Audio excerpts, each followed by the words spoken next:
प्रेम के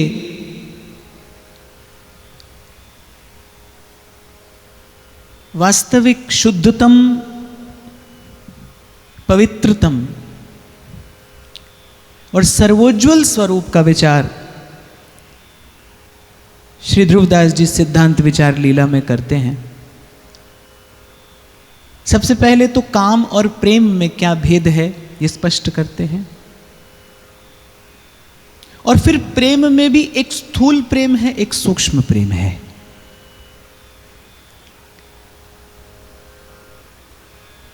चर्चा होती है तो प्रेम की चर्चा स्वाभाविक है, सदा से होती आई है, और शायद मैंने कभी व्यासपीठ से आपको निवेदन भी किया है कि घटने को तो ये घटना, ये प्रेम इस संसार में भी घट सकता है, परंतु क्योंकि यदि आप प्रेमास्पद के रूप में संसार का, संसार के किसी विषय का या वस्तु का या व्यक्ति का चयन करते हैं तो उसका परिणाम सुखद नहीं होगा, उसकी परिणति सुखद नहीं होगी। जल और बर्फ दोनों तत्व से एक हैं, बर्फ भी जल ही है, लेकिन वो जो उसने आकार धारण कर लिया है उसमें कुछ कठोरता आ गई है जिससे उसकी प्रवाहमानता बाधित हो गई है। बर्फ कठोर है, रुक्ष है। बर्फ के दो टुकड़े यदि टकराएं तो क्या होगा, एक क्षण के लिए टकराएंगे फिर वापस लौट जाएंगे। और जल की धारा किसी दूसरी धारा में मिल जाएगी तो आप देखेंगे यदि आप ही जल की दो धाराओं को मिला दें तो उसके बाद आपको ही पहचानना असंभव है कि कौन सी धारा कौन सी है।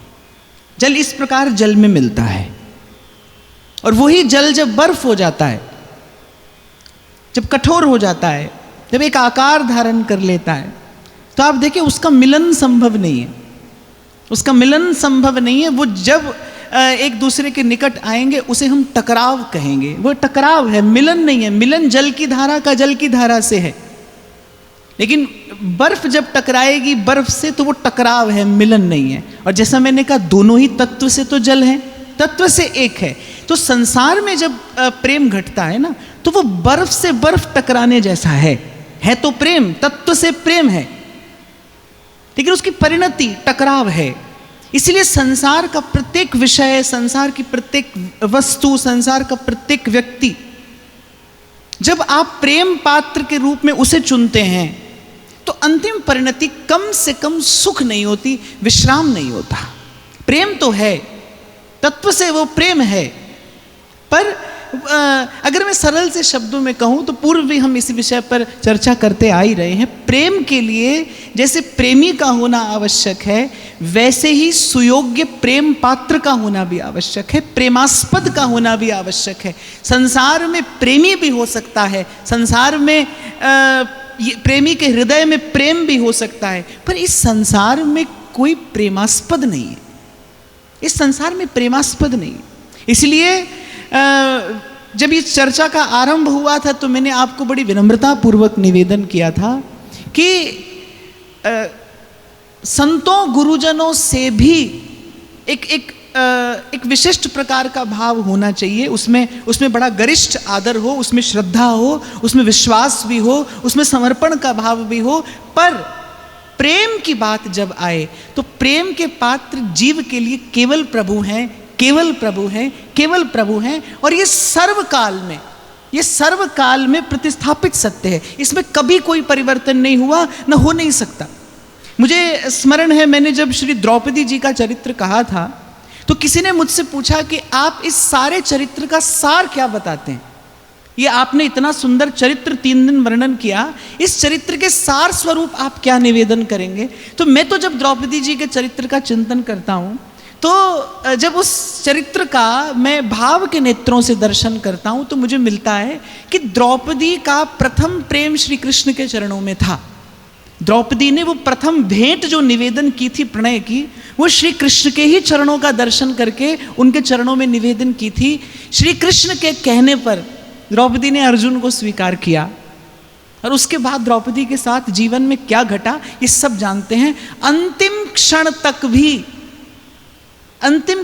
भी सब संग होते हुए, सब निकट होते हुए, सब पास आते हुए द्रौपदी ने विचार किया, जब जब मुझ पर विपदा आई कोई भी मेरे संग नहीं हो पाया, चाहते हुए भी नहीं हो पाया। काल, परिस्थितियां, व्यवस्था ऐसी थी, चाहते हुए भी मेरा संग, मेरा साथ कोई नहीं दे पाया। और अंत में जब स्वर्गारोहण हो रहा था, जब जा रहे थे पांडव द्रौपदी के समेत सदैव स्वर्ग को, मार्ग में द्रौपदी का पैर फिसलता है और महाराज युधिष्ठिर, धर्मराज युधिष्ठिर कहते हैं कि पति और पत्नी का संबंध संसार तक था। अब हम आगे की यात्रा कर रहे हैं, पीछे मुड़कर कोई नहीं देखेगा। और अकेली रोती बिलखती द्रौपदी वहां पर अंत में फिर श्री कृष्ण को ही पुकारती है। तो मैं तो इस चरित्र से यही ग्रहण कर पाया कि ऐसी किसी परिस्थिति में जब भगवान आपसे कहें कि आप हमारे अतिरिक्त हमारे जैसा कुछ और स्वीकार कर लो, नहीं करना चाहिए, क्योंकि प्रभु का स्थान कोई नहीं ले सकता भाई। कल भी मैंने आपको कहा था श्री कृष्ण सब कर सकते हैं, पर श्री कृष्ण अपने जैसा कृष्ण नहीं बना सकते, वो अपने जैसी कोई रचना पुनः नहीं कर सकते। इसलिए मैं तो ये कहता हूं भाई, कभी कभी जीवन को सीख कर जिया जाता है और कभी कभी जी कर सीखा जाता है, पर मुझे लगता है ये बात तो सीख कर आगे बढ़ना चाहिए। इन सब संतों से, इन सब बुद्धजनों से, गुरुजनों से इस बात को सीख लेना चाहिए, समझ लेना चाहिए। आप आदर देने में भी समर्थ हैं, आप श्रद्धा का निवेदन करने में भी समर्थ हैं, आप विश्वास भी कर सकते हैं, आप स्नेह भी कर सकते हैं, आपके हृदय में वात्सल्य भी है, आपके हृदय में सौहार्द भी है। ये सब भाव संसार में यथा स्थान, यथा समय, यथा शक्ति निवेदन करिए, पर जो हृदय का प्रेम है उसके पात्र केवल प्रभु हैं। उस स्थान पर किसी को ना बिठाइए, उस स्थान पर केवल प्रभु ही विराजमान रहें। इसी में आपका मेरा हित है, इसी में आपका मेरा कल्याण है। और मुझे लगता है यही मानव जीवन के सुख का मूल भी है, यही एकमात्र सत्य है, इसमें कभी कोई परिवर्तन नहीं हो सकता। इसलिए प्रेम की बात यत्र तत्र करते करते द्वार द्वार पर भटकिए मत, कुछ हाथ नहीं आएगा भाई, अंत में खेद हाथ आएगा, पश्चाताप, इस जीवन रूपी अवसर को खो देने का पश्चाताप। तो तत्व से तो प्रेम है भाई, संसार में भी कोई झलक मिल सकती है, पर ध्रुवदास जी करें एक स्थूल प्रेम है, एक सूक्ष्म प्रेम है। यहाँ निभृत निकुंज की सीमा में जो घट रहा है वो स्थूल नहीं है, सूक्ष्म है। स्थूल अर्थात जो दैहिक धरातल पर घटे, जिसके मूल में आकर्षण हो। एक बात मैं आपको और निवेदन करूं, संसार में जो तथाकथित प्रेम घटता है उसके मूल में आकर्षण है रूप और गुण का, और यहां जो प्रेम घट रहा है उसके मूल में श्रद्धा और समर्पण है। सहचरियां जो हैं उनका आराध्य कौन है? श्री जी हैं, प्रियाजू के चरण कमल हैं। और सहचरियों का रूप कैसा है? प्रिया जी जैसा ही है। महाप्रभु कह रहे हैं एक ते एक संगीत की स्वामिनी।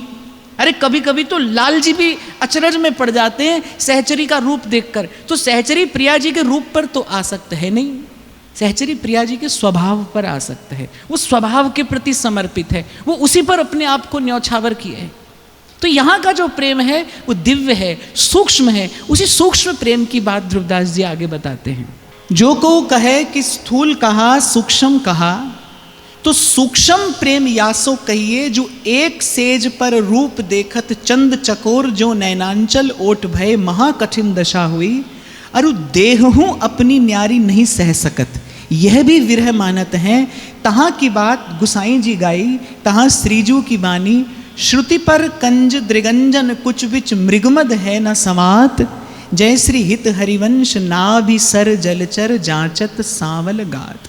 अरु श्री स्वामी जू को पद ऐसी जिये होत, जो जिये सो जिये मिले, तन सो तन समाये लेऊं तो देखो कहा हो प्यारी। अब यहाँ रविदास जी महाराज ने कहा ये सूक्ष्म प्रेम कैसा है। अब संसार का प्रेम कैसा है? आज आप किसी को प्राप्त करने के लिए आतुर हैं, कल आपको वो मिल जाता है, और परसों आप देखते हैं आपकी वो आतुरता सब समाप्त नहीं तो क्षीण तो अवश्य हो जाती है, शिथिल अवश्य पड़ जाती है। और इसका परिचय, इसका अनुभव आप सबको होगा, मुझे भी है, आपको भी होगा। आज आप जिसे प्राप्त करने के लिए व्याकुल हैं, विह्वल हैं, कल जैसे ही आपने उसे प्राप्त किया, जैसे ही आपने स्पर्श किया उसका, बस स्पर्श करते ही वो जो आकुलता व्याकुलता है, वो जो उमंग है, वो जो उल्लास है, वो धीरे धीरे शिथिल पड़ना आरंभ होगा। और ध्यान रखना, गांठ बांध कर रखना, आप लाख प्रयास करो, एक दिन वो समाप्त हो जाएगा। क्योंकि संसार का नियम है भाई, जो जन्मेगा वो मरेगा, जो बनेगा वो बिगड़ेगा। यहाँ की प्रत्येक रचना नश्वर है, उसे एक दिन मिट जाना है, और वो नहीं मिटेगी तो आप मिटेंगे, रहेगा नहीं। लेकिन यहाँ की बात कुछ ऐसी है कि ये जो प्रेम है, कह रहे हैं कि प्रियालाल सतत एक दूसरे के मुखचंद्र का दर्शन करते, मुखचंद्र का दर्शन करते करते मन में आता है कि श्रीअंग से दूर है, और श्रीअंग से मिलता है तो लगता है कि अब मुखचंद्र का दर्शन नहीं हो रहा। अर्थात ये जो प्रेम है भाई पुराना नहीं पड़ता, अनादिकाल से न आदि न अंत विलास करें, दो लाल प्रिया में भई न चिन्हारी। अब देखो भाई, मेरी वाणी की एक सीमा है, और शिष्टाचार भी कुछ ऐसा है कि मैं एक सीमा से अधिक जाकर नहीं कह सकता, और मुझे नहीं कहना चाहिए, मुझे नहीं कहना चाहिए। क्योंकि जिस देश की वार्ता है, उस देश के लिए ध्रुवदास जी स्वयं आगे जाकर कहेंगे, सनेह में गोष्ठी कहा।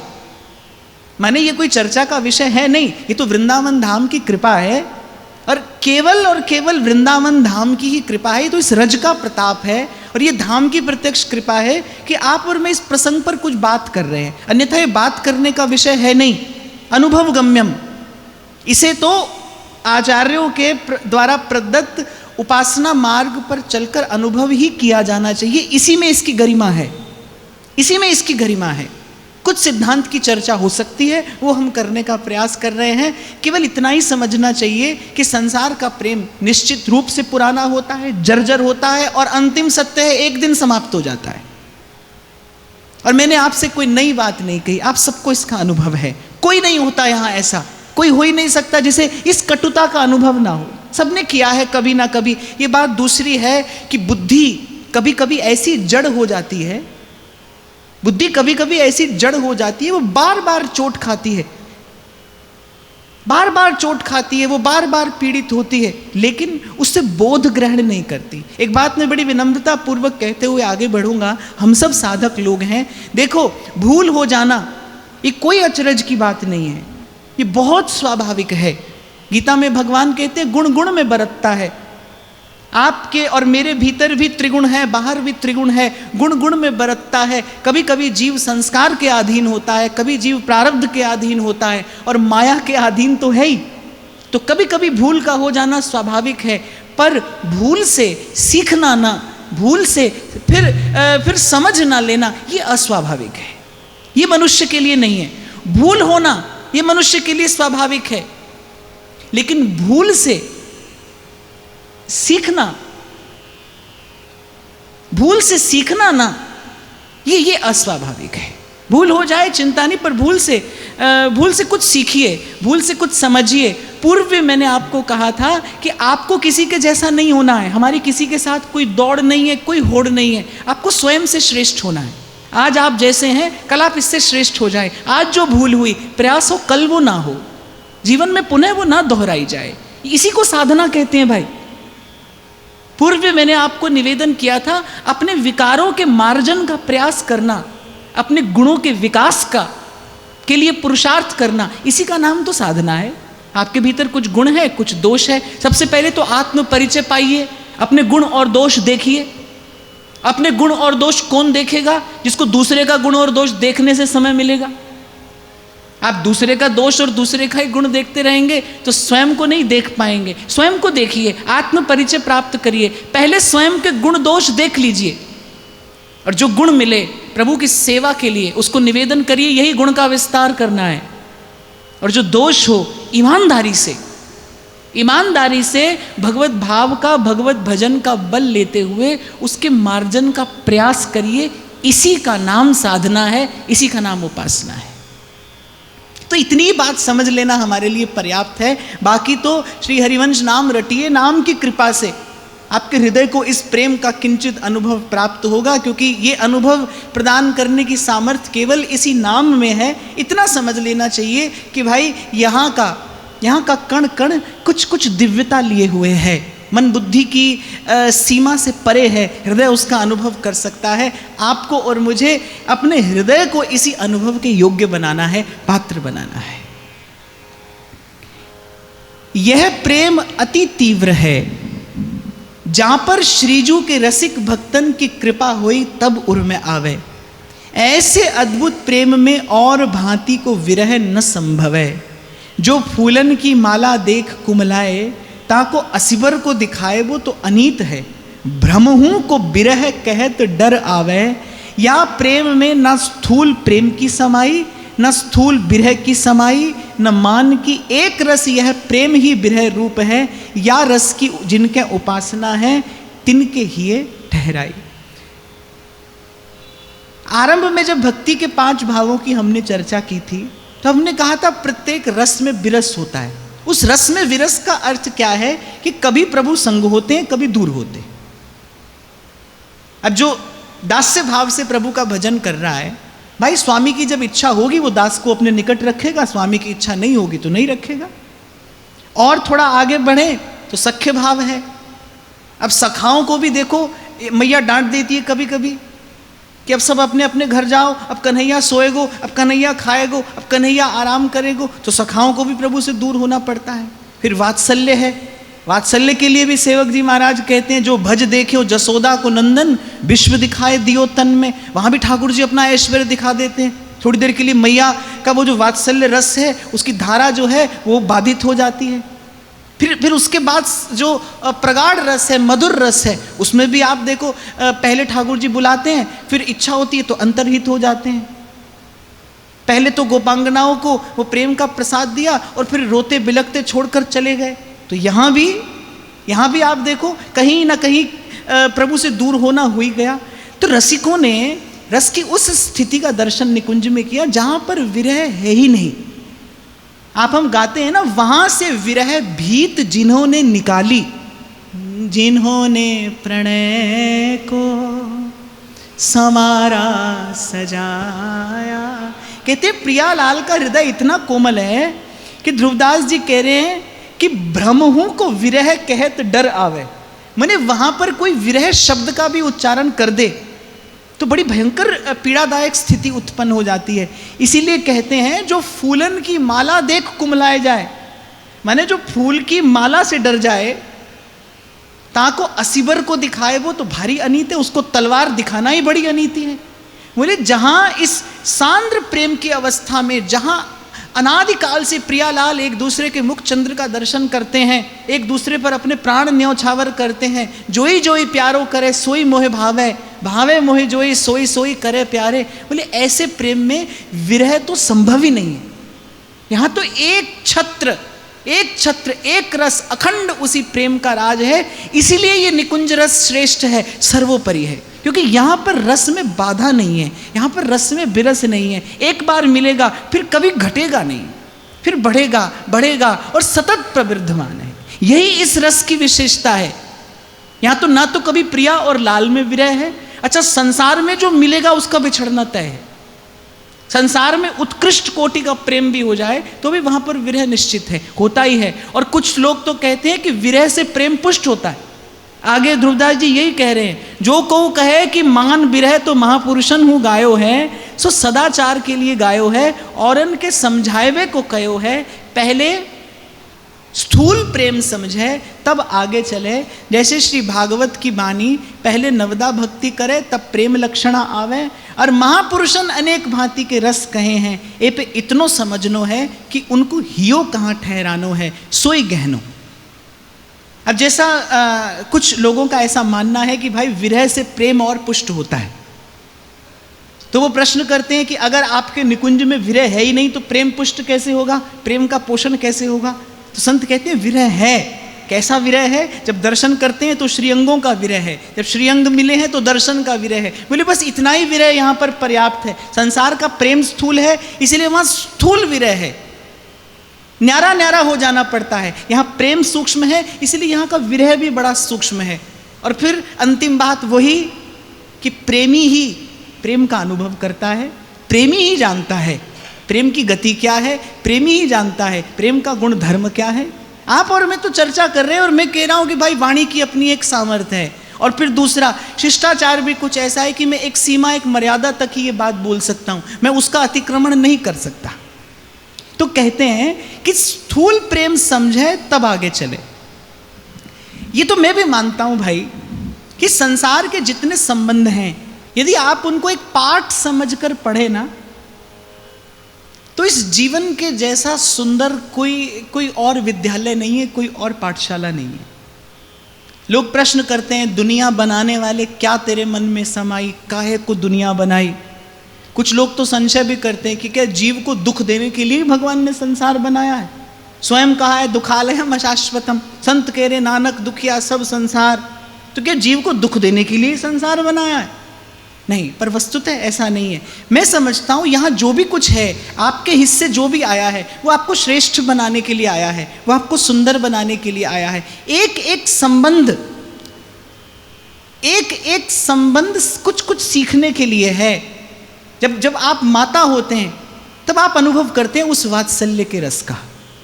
जब आप किसी के मित्र होते हैं तब आप उस सख्य का अनुभव करते हैं। जब आप किसी के प्रेम में होते हैं तब आप उस किसी सांद्र स्थिति का अनुभव करते हैं। तो जैसे जब कोई व्यक्ति चिकित्सक बनता है तो उसको प्रयोगशाला में ले जाया जाता है, वो प्रयोग कर करके देखता है। उस प्रयोग से वो अपनी कला में, अपने गुण में, वो अपनी चिकित्सा पद्धति में निपुण हो जाता है, प्रवीण हो जाता है। ऐसे ही मैं तो कहता हूँ संसार के प्रत्येक संबंध को इसी भाव से निभाइए, प्रत्येक संबंध से कुछ सीखिए, प्रत्येक संबंध में ईमानदारी से निष्काम होकर प्रभु के नाते, हित के नाते बस आप निवेदन करते चले जाइए, आप देते चले जाइए। आप देखिए आपका जीवन सुंदर से सुंदरतम होता चला जाएगा। संसार को रचने वाले की रचना निरर्थक नहीं हो सकती भाई, ये व्यर्थ नहीं है, ये निरर्थक नहीं है। और आप देखिए कि किसी भी लोक में सुख भोग है, दुख भोग है, पर सुख और दुख से मुक्त हो जाने के लिए तो यही संसार है। किसी में केवल सुख भोग है, स्वर्ग में केवल सुख भोग ही है। आप चाहो भी तो आप भजन नहीं कर सकते, वहां पर भजन हो ही नहीं सकता। नरक में केवल दुख भोग है, वहां भी भजन संभव नहीं है। कुछ लोग बनाए हैं भगवान ने कि कोई सुख भोगेगा, कुछ में जाकर कोई दुख ही भोगता है। पर मैं कहता हूं सुख और दुख से सदा मुक्त हो जाने के लिए ही प्रभु ने संसार बनाया है। इसीलिए मैं कहता हूं संतुलन सीखिए। संतुलन जीवन की सुंदरता है। अपने जीवन में संतुलन लाइए। कितना संसार, कब लेना है, कितना लेना है, कैसे लेना है, यदि ये आप सीख जाएं तो संसार की कोई वस्तु, कोई व्यक्ति, कोई स्थिति कभी बाधा नहीं बनता भाई। मैं सेवक सचराचर रूप राशि भगवंत। पर भूल कब होती है? भूल होती है जब हम स्वामी बनने की चेष्टा करते हैं। देखो कभी कभी एक व्यक्ति अपने किसी सेवक पर बहुत विश्वास करता है, वो बड़ा विश्वास पात्र सेवक है। वो कुछ काल के लिए कहीं बाहर जा रहा है, उसने अपने सारे अधिकार अपने सेवक को दे दिए कि मैं जब न रहूं, मेरी अनुपस्थिति में तुम मेरे प्रतिनिधि बनकर रहना और मेरा कार्य करना। सेवक का कर्तव्य क्या है कि वो स्वामी के कार्य को स्वामी का प्रतिनिधि बनकर स्वामी के हित के लिए करे। मुझे लगता है सेवक का कर्तव्य यही है, कुछ काल के लिए यदि उसको अधिकार मिला है तो उसका दुरुपयोग ना करे।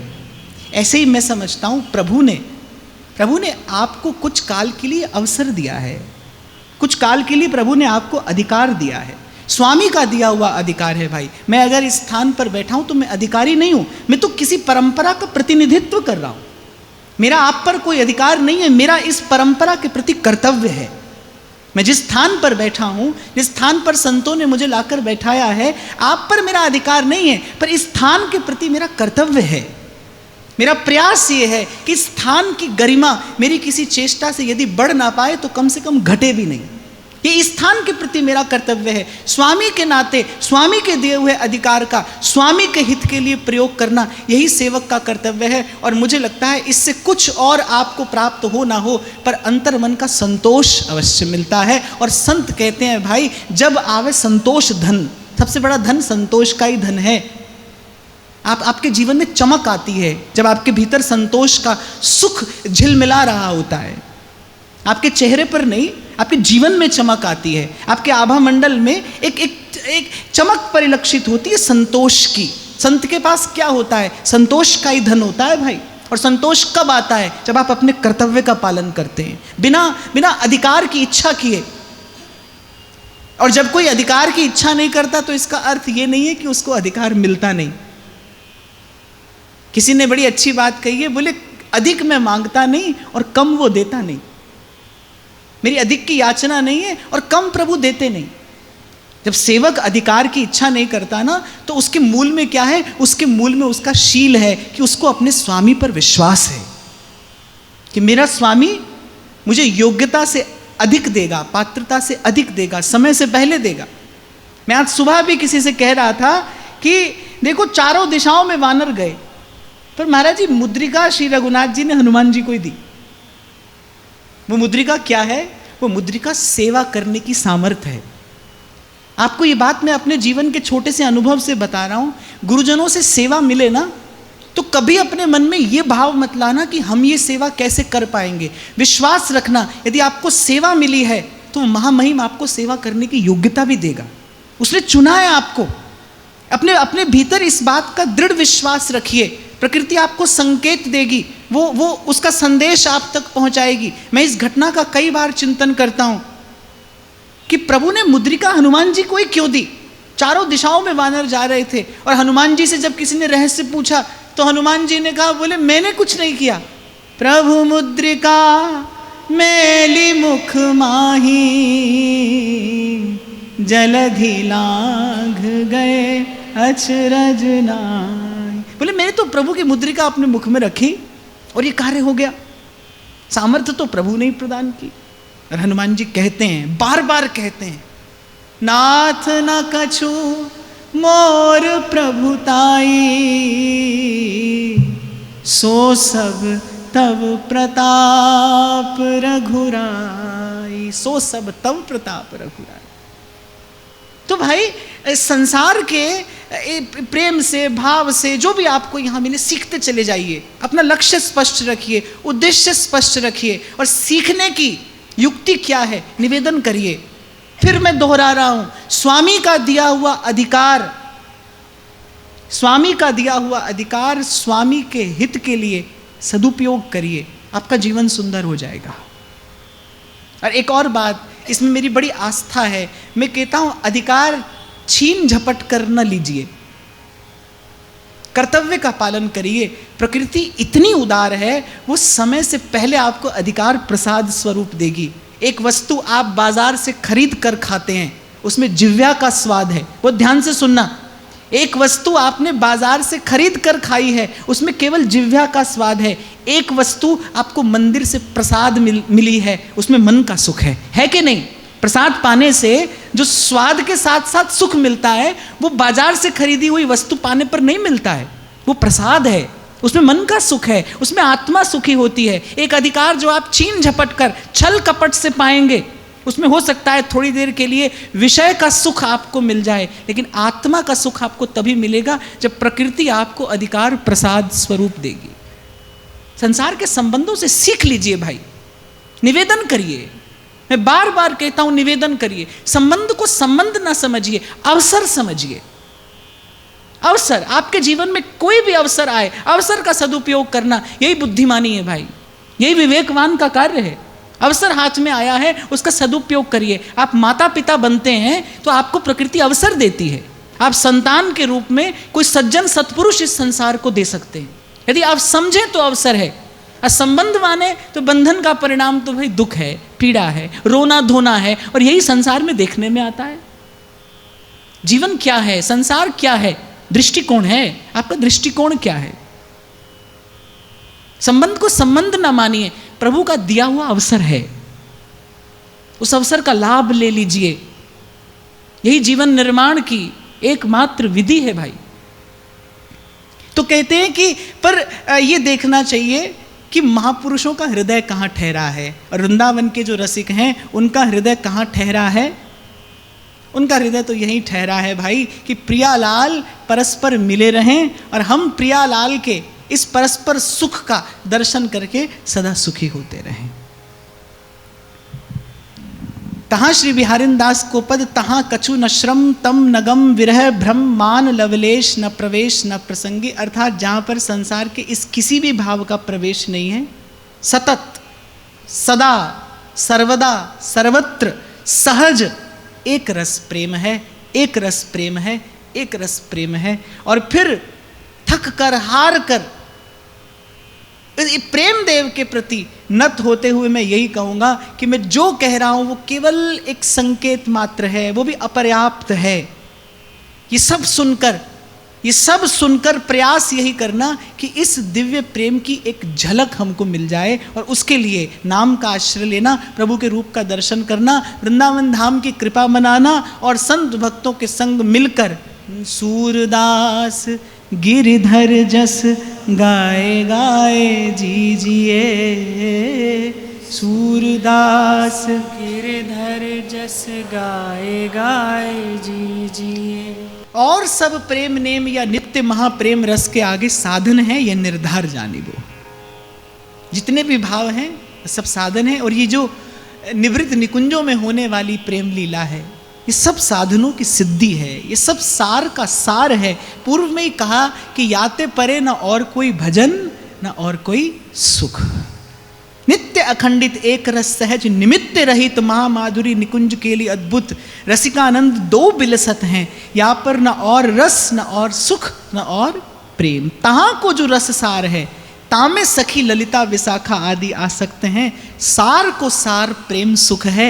यह अद्भुत महारस प्रेम की उपासना श्री जी प्रकट कर दी है, निसंक सबके कल्याणार्थ जो उर में आवे ठहराए। तुलसीदास जी कह रहे कि भाई श्री जी ने तो कृपा करके ये रस प्रकट कर दिया। एक किशोरी कृपा ते जो कछु होए सो होए, पर सो कृपा अति सुगम नहीं ताको कौन उपाव, चरण शरण हरिवंश की सहजई बनो बना।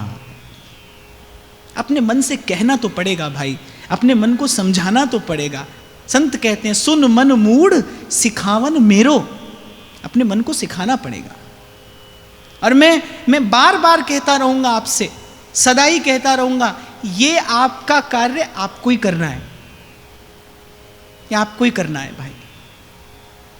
या प्रेम की सूक्ष्म गति है, खाए और तृप्त होए और। तहाँ श्री जी की वाणी हित हरिवंश लाल ललना मिल हियो सिरावत मोर, ये सार को सार बिरला कोई एक जाने समझे। किसने समझा? व्यास जी ने समझा, क्योंकि वो सकल शास्त्र निष्णात पंडित हैं, प्रबुद्ध हैं, ज्ञानी हैं, बुद्धिमान हैं, प्रज्ञावान हैं, विवेकवान भी हैं। झट से जैसे ही नवलदास जी के मुख से सुना, व्यास जी ने कहा भाई प्रेम की बात तो बहुत सुनी, लेकिन ऐसी बात नहीं सुनी कि खाता कोई और है, तृप्त कोई और होता है। ये घटना भी कहीं घटती है, वेद शास्त्र पुराण तो इसका वर्णन नहीं कर पाते। सब पोथी हमने छान मारी, लेकिन ये ऐसी सुख की स्थिति तो हमने कहीं नहीं देखी। अच्छा, एक और बात है, जो दूसरे के सुख में सुखी है वो तो सदा सुखी है। ये बात आप गांठ बांध लेना, जो दूसरे के सुख में सुखी है ना, वो सदा सुखी है। स्वार्थ ही आत्म सुख में सबसे बड़ी बाधा है। बड़ो कुसंग शरीर निज जहां में भरे विकार। आपके सुख में सबसे बड़ी बाधा कौन है? आप हैं। मेरे सुख में सबसे बड़ी बाधा मैं हूं। स्वार्थ ही आत्म सुख में सबसे बड़ी बाधा है। वही आपकी प्राण शक्ति को स्थिर नहीं होने देता। मन बार बार विषय का स्पर्श करता है। और कल इस विषय पर मैंने आपको विस्तार से निवेदन किया था। जब आप विषय भोग करते हैं, तो कोई भी हो, जब भी आप विषय भोग करते हैं, भोजन ही क्यों ना हो, आप भोजन पोषण के लिए करते हैं या जिह्वा के स्वाद के लिए करते हैं? दो बातें। जो पोषण के लिए भोजन करेगा, जो भोजन को औषधि समझ के ग्रहण करता है, वो सदा स्वस्थ रहता है। एक बड़े सिद्ध वैद्य के मुख से मैंने ये बात सुनी थी, मुझे अच्छी लगी। बोले जो भोजन को औषधि की तरह ग्रहण करता है, उसे औषधि की कभी आवश्यकता नहीं पड़ती। जब आप विषय भोग करते हैं तो आपकी प्राण शक्ति अस्थिर होती है। आपने कभी सुना हो आपके शरीर में ऊर्जा के 7 केंद्र होते, 7 चक्र, मूलाधार से लेकर सहस्रार तक। उस मूलाधार से सहस्रार तक जो जीवनी शक्ति है वो अलग अलग गति से संचारित होती है, किसी में तीव्र, किसी में मंद, और कभी कभी तो पूर्ण रूपेण संचारित भी नहीं होती है। लेकिन जो सारा खेल है वो उसी प्राण शक्ति के संचार का है। जब आप विषय का भोग करते हैं तो प्राण शक्ति का संचार जो है वो प्रभावित होता है, और प्रभावित नहीं होता, पीड़ित होता है, अस्थिर हो जाती है आपकी चेतना। आपको लगता है सुख मिलेगा और परिणाम देखो, आपने बहुत बार अनुभव किया है, कुछ और आता है। कारण यही है, आत्म सुख में स्वार्थी सबसे बड़ी बाधा है। जो दूसरे के सुख में सुखी होता है सदा सुखी रहता है। संत क्या करता है, एकांत अपनी कुटिया में बैठा वो माला के मन के घुमा रहा है। किस लिए? मैं सुखी हो जाऊं ना। वो कह रहा है लोकः समस्तः सुखिनो भवन्तु, और संसार की किसी भी वस्तु के निकट ना होते हुए भी वो कहता है कबीरा सब जग निर्धना, धनवंता नहीं को, धनवंता सोई जानिए, जाके नाम रतन धन हो। संत कहता है और डंके की चोट पर कहता है मैं सुखी हूं भाई। सेवक जी महाराज कह रहे हैं आपुनो भाग आपुन कहत, हरिवंश भरोसे भाई निडर, सुनित गर्जत हरिवंश बल। संत तो डंके की चोट पर कह रहा है देखो मैं सुखी हूं। मीरा जी डंके की चोट पर गाकर कहती है मायरी गोविंद लीनो मोल, खरीद लिया है मैंने, सुख सिंधु को खरीद लिया है। ये जो स्वार्थ है ना भाई, ये जो पाश है, इसी से बंधा है जीव। इससे मुक्त हो तो फिर जहां जाए वहां सुख है, जहां जहां जाऊं तुम्हारी सेवा। कबीर कहते हैं ना, ये 2 पंक्तियां बड़ी प्रिय लगती हैं मुझे।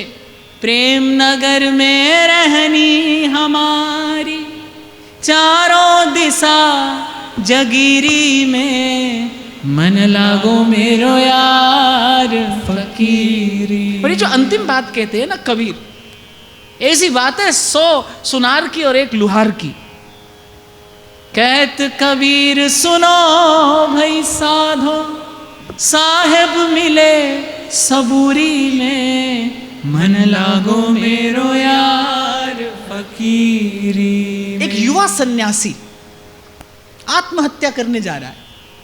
एक वृद्ध साधु की उस पर दृष्टि पड़ती है। अरे सन्यासी होकर आत्मघात, ऐसा बड़ा पाप, क्या चाहते हो? तुम तो साधु हो। बोले महाराज मैंने बड़ा प्रयास किया, मैं शांति चाहता हूं, नहीं मिलती।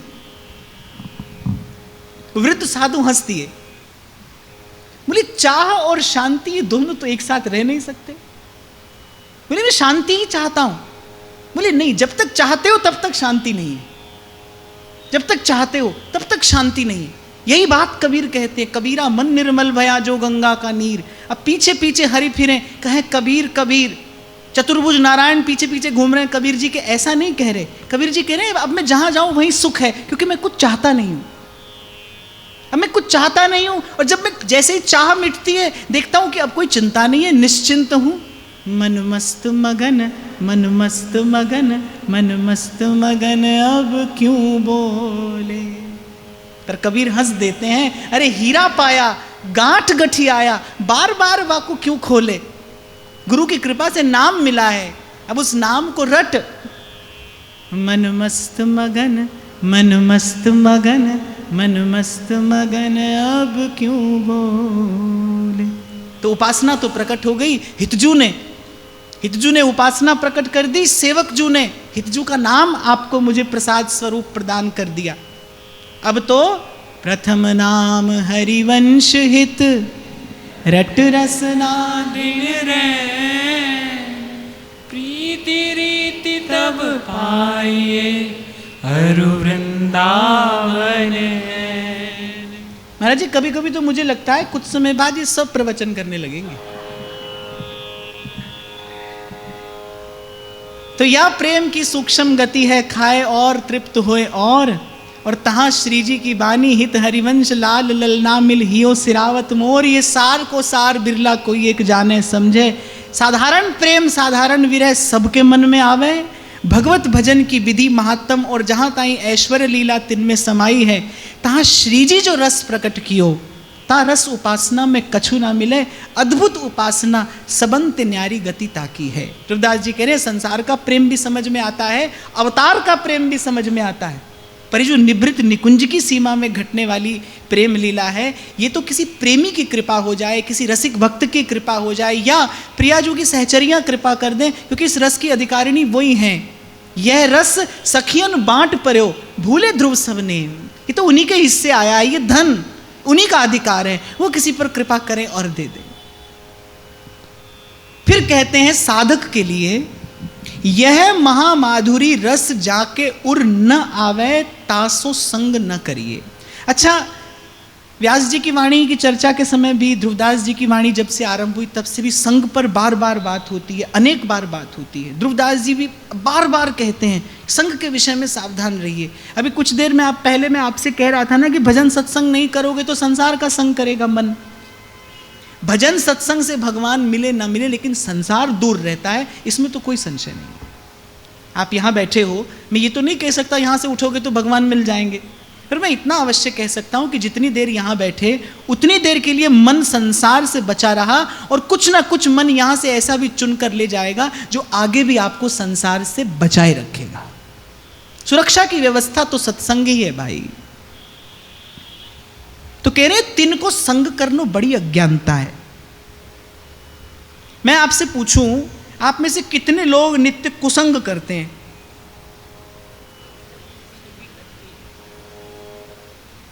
जिन्होंने हाथ नहीं उठाया वो भी करते हैं। फोन तो सबके पास रहता है ना। आज तो सबसे बड़ा कुसंग वही है। अवांछित आप देखते हैं, अवांछित आप सुनते हैं, ग्रहण करते हैं। कई बार मैं आपसे कहता हूं, आहार केवल भोजन ही नहीं होता भाई। जो आंख से आप देखते हैं वो भी आहार है, जो कान से आप सुनते हैं वो भी आहार है। अजामिल ने क्या किया था? आंख से गलत आहार किया। बिल्व मंगल ने क्या किया? आंख से गलत आहार किया। और मुख से जो गलत आहार हो जाए उसकी निवृत्ति तो बड़ी शीघ्र हो जाती है, पर आंख से जो गलत आहार होता है उसका संस्कार हृदय पर पड़ता है। कान से जो गलत आहार होगा उसका हृदय पे संस्कार पड़ जाएगा, विकार मन में आएगा, उससे बचना कठिन हो जाता है भाई, मन मैला हो जाता है। तो संग की बात करते हैं कि भाई जो अपने भाव के अनुकूल है वही सत्संग है, बाकी सब कुसंग है। सत्संग कम कीजिए, चिंता नहीं है, कुसंग ना कीजिए। कुसंग पशु ते बचें। और नारद जी तो भक्ति सूत्र में कहते हैं दुस्संग सर्व थैव त्याज्य। एक दिन माला नहीं हो कोई बात नहीं, चलेगा, कुसंग नहीं हो। कुसंग से बचने का साधक को भरसक प्रयास करना चाहिए। और एक बात और मैं आपको कहता हुआ आगे बढ़ूंगा, ये कभी मत कहना कि हम नहीं करना चाहते थे पर कर लिया। नहीं, ऐसा नहीं होता है भाई। आप करना चाहते थे तभी किया है आपने। जो भी आप करते हैं उसके मूल में कहीं बहुत गहरे, कहीं बहुत भीतर आपकी स्वीकृति है। आपकी स्वीकृति के बिना आपसे कोई कुछ नहीं करा सकता, अच्छे से अच्छा कार्य नहीं करा सकता। आपकी स्वीकृति नहीं है, हम आपसे आज तक भजन नहीं करा सके। इतना सुना, करा सके क्या? नहीं करा सके। आपकी स्वीकृति नहीं है। स्वीकृति होगी तो आपको हमारी आवश्यकता ही कहाँ पड़ेगी? आप स्वयं ही भजन करेंगे। अपनी स्वीकृति नहीं है, आत्म स्वीकृति नहीं है। इसीलिए मैं बार बार आपको कहता रहता हूं, भाई आत्म परिचय प्राप्त करिए, अपने गुण दोष देखिए, वहीं से आगे बढ़ना संभव है। तो संग के विषय में सावधान रहना चाहिए। फिर कहते हैं और सब भजन में गोष्ठी है, स्नेह में गोष्ठी कहाँ? यहां इनका कहने का तात्पर्य, भाई ये तो एकांतिक उपासना है। भजन एकांत जिन मन समानी।